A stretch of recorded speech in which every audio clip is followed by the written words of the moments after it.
Amigo, amiga, que coisa boa! Chegou a hora do nosso encontro com o Conselho de Notáveis. Nossos amigos que pegam os assuntos mais importantes da semana, aqueles que tocam as nossas vidas e tentam nos fazer entender melhor o que se passa aí à nossa volta para que nós tiremos proveito disso, para ter uma vida melhor ainda do que a que a gente tem. Conosco, o publicitário Lula Vieira, o economista Manuel Tedin, o consultor Paulo Fraga, o também publicitário Elísio Pires e o pesquisador e escritor Clóvis Vulcão, direto de Buenos Aires ainda, está nos seus últimos dias, morrendo de saudade de você. Estamos aqui, seu Clóvis, mas matamos a saudade aqui desse encontro no Se Liga, e você abre os nossos trabalhos de hoje. Se ligou em que na semana que passou, Clóvis?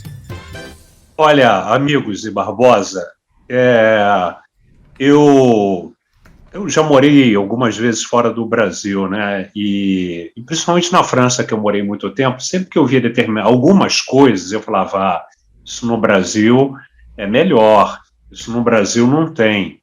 Por exemplo, a primeira vez que eu tive que comprar uma vacina, pagar para ser vacinado, foi na França. Eu falei, isso no Brasil não tem. A primeira e única vez que eu vi um homem com arma na cabeça, apontado por outro, claro, foi na França, na cidade que eu morava, em Montpellier.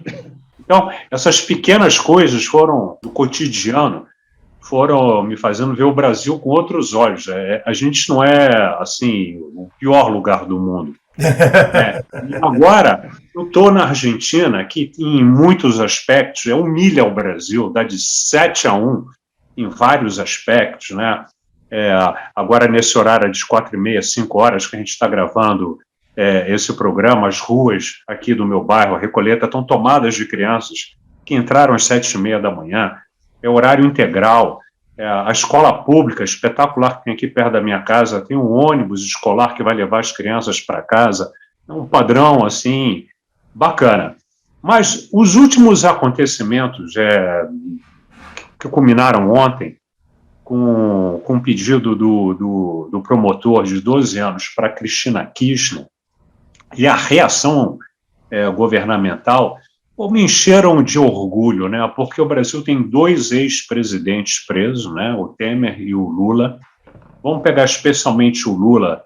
Foi para a prisão, não fez nenhuma ameaça, pegou lá 1 ano e tanto de cadeia, e agora vai concorrer às eleições, né? Não teve nenhuma ameaça, não teve, não teve nada. O cara foi preso e lá ficou. E aqui o que a gente viu ontem, a televisão começou a mostrar uma aglomeração na porta da Cristina Kirchner, eram pessoas que foram lá para vaiá-la, e rapidamente o kirchnerismo reagiu, mandando sua tropa de choque. Como eu fiquei sabendo, eu sabia que ela era minha vizinha, mas como eu fiquei sabendo exatamente o endereço dela, eu fui. Agora, antes da gravação, eu dei um rolê lá na casa dela, fiz umas imagens que a gente vai ver, e estava debaixo da porta dela a Câmpora, que é a tropa de choque do kirchnerismo, né? Assim, é tipo barra brava, assim, tipo, não vem vaiar, porque vai ter reação, e vai ter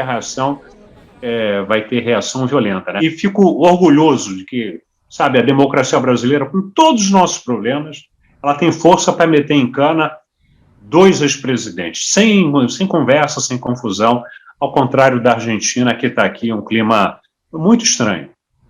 Só para complementar você, Clóvis,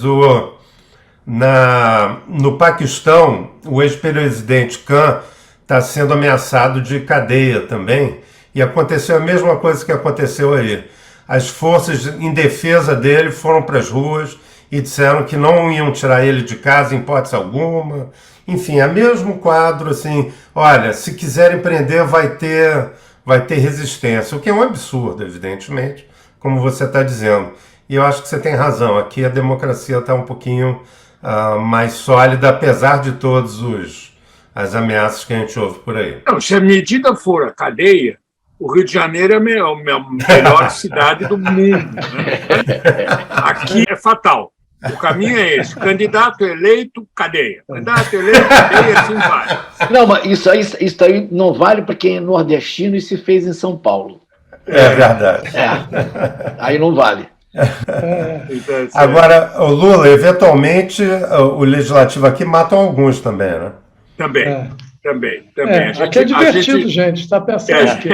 A gente não tem dado boa vida para a política. Não, realmente a política do Estado do Rio é violentíssima. É uma coisa que preocupa, é a ocupação, na verdade, das milícias, né? Quer dizer, a participação cada vez maior das milícias na política. Já teve uma quantidade grande de mortes de candidatos a vereadores da Baixada Fluminense. O Barbosa conhece isso bem, porque deve aparecer lá no programa mas dele. Mas lá é terra de Marlboro faz isso. tempo, né? Volta e meia tem assassinato, em época de eleição a vereador. É verdade. Mas o que acontece? Por que tem assassinato? Porque estão todos representados lá. Inclusive os milicianos, os narcotraficantes, os estelionatários. E eles morrem, na maioria esmagadora das vezes, não por questões políticas, e sim a bandidagem que instauram nos seus territórios, que tem enfrentamento, tem disputa, enfim. Se você for ver 10 casos de morte na Baixada, pode ter certeza que 9 não foram de políticos, 9 não foram por questões políticas, e uma a gente vai investigar se foi. Pode ser que até tenha sido. E aí acontece esse primor de política pública, que é a Câmara de Vereadores do Rio de Janeiro querer comprar carro blindado para todos os vereadores, né? Quer dizer, haja, né? Faço ressalva, teve uma boa decisão essa semana, né? Qual? Já ouviu falar de um vereador que foi cassado? É verdade. O Gabriel... Pois é. Gabriel tinha outra alternativa nesse jogo aí? Ou... Não, já dançou. Não tem mais. Eu sei que sim, mas eu estou perguntando. Não, já assumiu, inclusive, o suplente. O suplente já assumiu. Eu não consegui encontrar nenhuma declaração do cara que votou contra a cassação. Ele recusou um só, né? O mais surpreendente é de que esse vereador, justamente cassado, é candidato a deputado federal. E possivelmente será eleito. Eles não vão deixar ele. Não, ele mas vai, ele já não vai está entrar na cela. Vamos ver o que vem por aí. A candidatura dele já estava registrada antes de ser cassado. Eu sei. Mas então, ele vai ser cassado agora, tiram a célula dele, né? E a possibilidade é um otimista esse Tedinho, né? É um otimista. É um otimista. Cara, como é que... Elísio, como é que se sobrevive no Brasil, no Rio de Janeiro, sem um mínimo de otimismo, né? A única solução contra essa é se mudar para Buenos Aires, como o Clóvis. Pois é, a gente ele já se arrependeu, está voltando para cá. Tá voltando já. Aquele personagem do Jô Soares me tira o tubo, você não quer que eu volte, né? Daqui a pouco o Clóvis vai dizer. Madá, você não quer que eu volte, Madá. Não quer que eu volte. O vereador que votou contra a cassação é um ex-PM também, como o Gabriel, e está envolvido na questão do CEPERJ, aquela lista de contratados que realmente nos parece não prestam nenhum serviço ao Estado do Rio de Janeiro. Agora, Barbosa, diz que tem toda uma linha em TikTok, Instagram, de policiais influenciadores que aparecem armados. É isso mesmo? É uma moda, né? Desses policiais continuarem policiais, mas agora como caçadores em prol da cidadania, dos direitos humanos, de quem não se sabe, mas enfim. Né? Eles são justiceiros, né?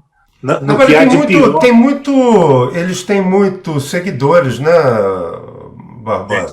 O Gabriel Monteiro tem 4 milhões de seguidores no Instagram e 6 milhões de seguidores no YouTube. Se 10% desse povo votar nele, ele está eleito para qualquer coisa e ainda leva um montão. Cara, é pesado.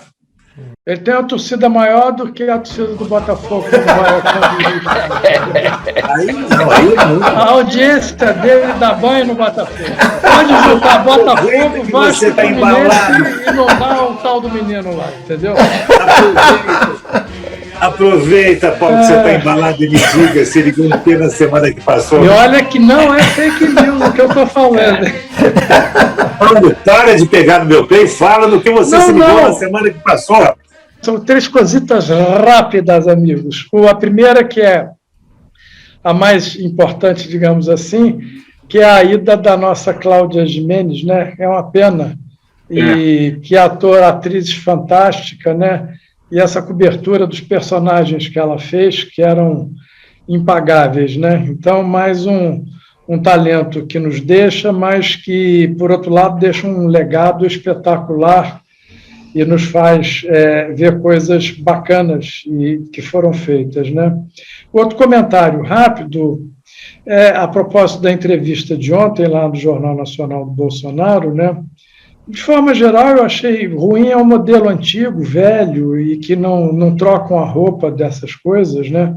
Mas 2 pontos que me chamaram a atenção. Primeiro, quando Bonner disse a ele com relação às questões das eleições, independentemente dos resultados, ele diz que eleições limpas e transparentes. Ele fala isso mais de uma vez. Fala duas vezes. Então, ele permanece criando essa situação dúbia em relação ao comportamento dele no que se diz às eleições. E o outro ponto é o negócio lá da cloroquina, né? Que ele, a despeito de tudo que foi dito, falado e comentado, ele continua afirmando a questão do tratamento precoce, né? Então, é uma figura realmente abjeta e que não merece maiores comentários. E um outro ponto, só para não deixar passar, que é coisa de hoje, e que a mim me parece um certo exagero, essa questão da Polícia Federal nos empresários, com comentários de grupo de WhatsApp, entendeu? Eu acho que estão dando ao assunto uma dimensão que ele não merece e que, aparentemente, é um exagero absoluto, entendeu? Porque ninguém está fazendo nada que não seja comentar num grupo restrito opiniões de natureza particular, entendeu? Eu acho que é basicamente isso. Elísio Pires, e você? Se ligou em que na semana que passou, meu caro? Para ficar na que o companheiro acabou de falar, eu queria fazer um registro da entrevista do Bozó, né? Quando perguntaram se ele na época da pandemia, né, disse que tomar vacina podia virar jacaré, né? Ele disse isso. Sabe qual foi a desculpa dele? Disse que foi uma figura de linguagem. Está resolvido o problema. Uma figura horroroso, né? Mas eu queria fazer um outro registro. É um acadêmico, né? É verdade. Não é da Academia de Letras, é da Academia do Salgueiro, né? Mas eu queria registrar também o aumento da inflação fez crescer de forma brutal a inadimplência, né? Bateu o recorde. Só para dar um número, hoje, segundo a Serasa Experience, tem hoje 68 milhões e 800 mil brasileiros que não conseguem pagar as suas contas e dívidas, né? O valor total devido em junho era de 286 bilhões e 400 milhões. Trata-se de um valor excepcional, né? E outro registro que eu queria fazer é que o dólar passou o euro. Na última cotação que está disponível, que eu acessei, o dólar estava 5,108 e o euro 5,091. Coisa que não acontecia, eu não me lembro de ter acontecido isso na minha época, que eu pensava nessas duas moedas. Só um minutinho, Manuel, eu queria pegar uma carona no que o Elísio falou, negócio da inadimplência, aproveitar para dizer a você, Manuel, não vai dar para pagar aquele boleto para você, então fica tranquilo que a gente chega lá, entendeu? Tempos melhores virão. Mas eu quero dizer que eu sou paciente, Capricha no juro, hein, parceiro? Eu quero te dizer, o Elísio, logo que o euro aconteceu, ficou algum tempo o dólar mais forte que o euro, tá? Bastante, e durou 1 ou 2 anos, se eu não me engano. Depois voltou para uns patamares que chegou a quase 1,30, eu acho, uma vez chegou a quase $1,30 por euro. Mas eu acabei de ver agora, tinha voltado à paridade, tá? Estava 1 por 1, coisa que não acontece há 18 anos, sei lá, você tem toda a razão. Mas é porque os Estados Unidos, a inflação está mais sob controle, os últimos números foram deram um certo alento. De junho para julho, a inflação ficou estável, mais por causa da queda da gasolina e do diesel, enfim, dos combustíveis. Por outro lado, a inflação dos alimentos continua alta, mas um equilibrou o outro e deu zero na média, e serviços ainda está muito quente lá. Então, os Estados Unidos estão numa situação meio estranha de inflação baixa, mas desequilibrada, se você olhar. Quer dizer, inflação ainda anual altíssima, como não se vê há 40 anos quase. Mas de um mês para o outro deu uma segurada.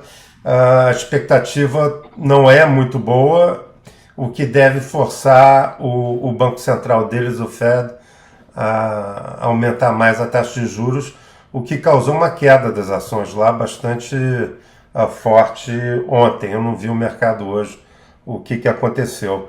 A questão é quando que vai entrar em recessão.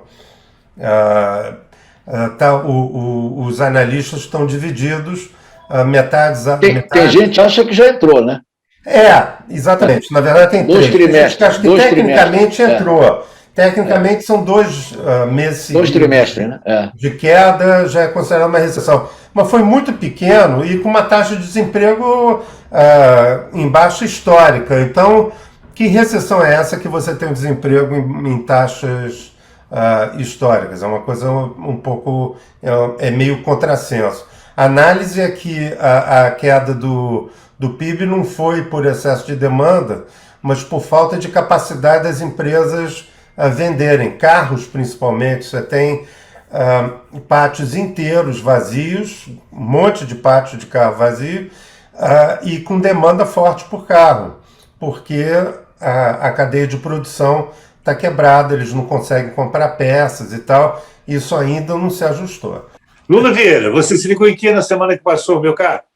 Olha, eu concordo com todos os meus colegas, e para mim também uma coisa que me interessou muito foi que, de agora em diante, não tem mais aquele negócio que você der o cano numa prestação, de 5 em 5 anos, seu nome é recuperado.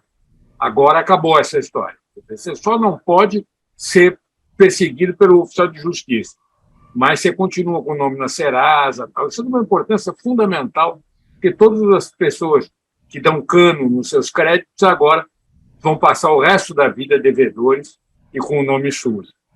O que quer dizer isso? Não sei, mas foi uma notícia que me chamou bastante atenção. O resto eu concordo com os meus queridos colegas, eu acompanho a situação mundial como sem saber o que pensar, porque eu não tenho capacidade de fazer nenhuma previsão nesse clima que a gente está vendo. Antes de saber o que nós vamos ler nos próximos dias, Manuel Tedin fecha essa rodada dizendo que se ligou em quê, hein, Manuel? Me liguei nesses assuntos todos que vocês estão falando aí, que são preocupantes. Deu uma estabilizada a diferença entre o Lula e o Bolsonaro, mas não está bom, porque a tendência é o Bolsonaro melhorar. Ontem teve a entrevista no Jornal Nacional, que eu não vi e não quero ver. Eu, por acaso, eu tinha um compromisso, não pude ver na hora. Eu sei que eu posso ver na internet, mas eu não tenho o menor interesse em ver esse sujeito na TV. O que me deixa bastante perplexo é que tem opiniões absolutamente divergentes sobre a mesma entrevista de pessoas que são contra o Bolsonaro, que são as pessoas com quem eu converso. Tem gente que acha que o Bolsonaro ganhou muito, e tem gente que acha que não, mais ou menos foi meio empate, e tem gente que acha que o Bolsonaro foi mal. Eu não sei dizer, eu acho que o empate na casa do inimigo, foi o Paulo Fraga que usou esse comentário, que fez esse comentário, eu concordo com ele. Empate na casa do inimigo é um bom resultado. O tamanho do inimigo, campão daquele, né? Campão daquele. Lula, e aí? Vamos ler o quê na semana que chega aí, nos próximos dias? Olha aqui, este livro, de Geraldo Carneiro, Folias de Aprendiz, é uma delícia. O primeiro livro de memórias do Geraldinho Carneiro, que é um dos mais brilhantes escritores, pensadores do Brasil, mas é o primeiro livro onde ele escreve algumas recordações da sua juventude. É um livro delicioso, eu recomendo, porque são alguns momentos agradabilíssimos que a gente passa em companhia desse meu amigo, que eu tenho o privilégio de muitas vezes ouvi-lo pessoalmente contar essas histórias. Eu só quero fazer o registro que esse livro aqui é precioso. Se chama O Sequestro da Independência. Está havendo uma revisão histórica muito importante. São vários livros que foram lançados pela proximidade do dia 7 de setembro, revendo e recolocando a verdade histórica, o que ocorreu e por que ocorreu a independência no Brasil no dia 7 de setembro. Quais foram os acontecimentos reais, de verdade, não a história oficial. E é muito saborosa, é uma beleza a gente conhecer e também a gente se aproximar de um Brasil mais real, mais verdadeiro, onde as coisas têm um pouco mais de lógica do que aquele encanto de vida que a gente ouvia na nossa escola, que, de repente, o Pedro I, andando de cavalo, recebeu uma carta, ficou bravo e gritou independência ou morte, e daí o Brasil ficou independente. Quer dizer, todas as tramas que aconteceram por trás desse momento histórico está muito bem retratado nesse livro. É um livro delicioso de ler e a gente lê como se fosse realmente um romance de aventura. Isto posto, vamos ao ponto. Quero saber o seguinte, seu Paulo Fraga vai se ligar em que na semana que chega? Me conta. Duas coisinhas rápidas. Uma no que o nosso querido Clóvis Bocão nos trouxe. A Argentina é um país fantástico, cheio de emoções também, né? E o que vai acontecer aqui nesse cenário nosso eleitoral. Vamos ver o que tem aí pela frente e torcer para que o bom senso e o equilíbrio tendam a prevalecer. Elísio Pires, e você? Se liga em que na semana que chega? Me conta. Eu estou ligadíssimo em fazer um ajuste no novo slogan do Ciro. Não sei se vocês conhecem o slogan novo do Ciro, que é o seguinte: vote em um e se livre de dois. Vote em um e se livre de dois. E a minha sugestão é fazer o seguinte ajuste: vote em 15 e se livre de 13. Né? Ou, para quem prefere uma versão menos numerológica, pode ser vote em Simone e se livre dos 3. Pronto, vote em 15 e se livre dos 3. É a minha sugestão. Tá certo, tá certo. Meu caro Lula Vieira, se liga em que na semana que chega, Lula? Sem querer, o Elísio criou um slogan para ela. Se liga em Simone, né? Eu vou continuar prestando atenção na disputa, nas eleições para presidente aqui no Brasil. Eu tenho muito medo do que está acontecendo, o Bolsonaro subindo, acho que isso é um desastre. Eu realmente não consigo pensar em outra coisa. Eu, toda hora, fico perseguindo os resultados das diversas pesquisas que saem por aí. Tem pesquisas de instituto bem pequenos, bem suspeitos, que já dão Bolsonaro em primeiro lugar. Mas isso é uma questão de confiar nos 3 maiores institutos que têm credibilidade, sem dúvida nenhuma. São pessoas e empresas sérias. Vamos ver como é que fica, mas eu estou preocupado. Você está preocupado com a sua perseguida, é isso? Que perseguida? Que perseguida? Liga não. Que perseguida? Isso é intriga do Manuel. O que você quer dizer com isso, Manuel Tedim? Isso é intriga do Manuel. Manuel Tedim, coisa baixa, mano. Você sabe quem passou a cola para o Bolsonaro na entrevista de ontem? Foi o doutor Manuel Tedim. Certamente. Eu dei uma ligada para ele, mandei um WhatsApp. Aproveita, Manuel, vai se ligar em que na semana que chega? Eu estou sempre ligado nessa questão das eleições aqui, que é grave. Estou bastante ligado também na piora do custo de vida, da qualidade de vida particularmente dos mais pobres no Brasil, está complicadíssimo. E no resto do mundo, na verdade, porque a inflação de alimentos é muito grande e isso persegue mais os estratos mais pobres, que não têm despesa discricionária. O que eles têm que gastar em comida, enfim, em moradia, saúde, essas coisas. Então, é muito mais duro para os estratos mais pobres. Quanto à guerra da Ucrânia, eu estou preocupado com a usina nuclear lá, a maior usina nuclear da Europa está sitiada pelos russos e eles estão atirando de lá, né? Quer dizer, as notícias que a gente recebe é que eles estão atacando a Ucrânia da usina. Isso é um perigo gigantesco, quer dizer, a Ucrânia não pode revidar porque tem a possibilidade de abrir uma ferida, enfim, um crack lá na usina e aquilo pode contaminar não só a Ucrânia como a Rússia e uma parte da Europa. É uma coisa bem complicada. A Rússia, engraçado, pediu uma reunião do Conselho de Segurança da ONU para discutir isso. Vamos ver o que vai dar. É muito grave. Muito, muito, muito grave. Clóvis Bulcão, para fechar a rodada. Se liga quem na semana que chega, Clóvis? Eu, como estou voltando para casa, eu estou muito preocupado, antes de estar preocupado com a eleição presidencial, que essa me parece que está mais ou menos debaixo de controle, eu não sou pessimista que nem o Lula, é do nosso Estado.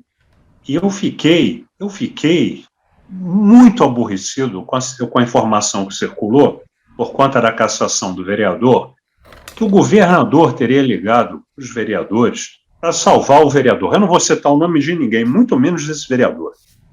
Porque o que esse camarada fez, eu não entendo a sociedade fluminense aceitar. Porque se um professor tivesse feito o que ele fez, o professor teria sido, enfim, executado em praça pública. Aliás, corretamente. Se é um professor da escola pública ou da escola privada. Ninguém ia aceitar isso de um médico ou de um professor. Agora, como que a gente aceita isso de um político? O que vai pela cabeça do eleitorado? O que vai pela cabeça do eleitorado que aceita, que segue um camarada como esse em redes sociais, e o que vai pela cabeça do eleitorado que vota num governador que passa a mão numa situação como essa, né? Então, ou o eleitorado do Rio de Janeiro acorda, ou a gente vai continuar, né, nessa conversa e nesse atraso, que, enfim, infinito, né? De milícia, agora é pedófilo, né? Um buraco cada vez mais fundo, né? Totalmente de acordo, claro. Quero crer que seja uma fake news a história desse pedido do governador, que é cristão, que é católico e que, meu Deus do céu, tem família, né? Ele desmentiu? Ele foi a público desmentir? Quem é que afirmou isso? Não. Isso saiu na TV Globo. Ele foi lá e disse, não, eu não fiz isso. Eu não fiquei sabendo. Não, eu não vi. Então, por isso que eu estou perguntando, porque eu não vi. Se isso realmente aconteceu, é gravíssimo. E eu acredito em você, Clóvis. É o fim do mundo a gente ter qualquer ser humano que, diante de um absurdo desse, de um cara com essa folha corrida, possa achar motivo para mantê-lo em qualquer lugar que não seja na cadeia. Eu estou contigo e não há. Bem, gente, nesse clima aí, meio hard aí, clima pesado, a gente vai marcar um novo encontro para a semana que vem. Pesado porque o assunto é sério, porque a gente tem que falar sério quando tem que falar. Claro. Mas claro que o nosso bom humor, não há Gabriel que leve para lugar nenhum. Ele está aqui com a gente e ele só momentaneamente arranha um pouquinho, mas a gente torna, como vai tornar no programa que vem, a tê-lo bem afiado para dar boas gargalhadas com você aqui no Se Liga, que tem como composição timaço Lula Vieira, Elísio Pires, Paulo Fraga, Clóvis Bulcão e Manuel Tedinho. Quer mais? Espero o Marcelo Pereira voltar. Ele está pegado de trabalho. Aí você vai ter mais. Até semana que vem. Ó, não deixe de se inscrever, não. Dizer se gostou, dá um like ou um dislike. A gente está aqui curtindo muito esse programa e curtindo muito a sua participação. Até semana que vem. Valeu demais. Tchau, tchau. Se liga!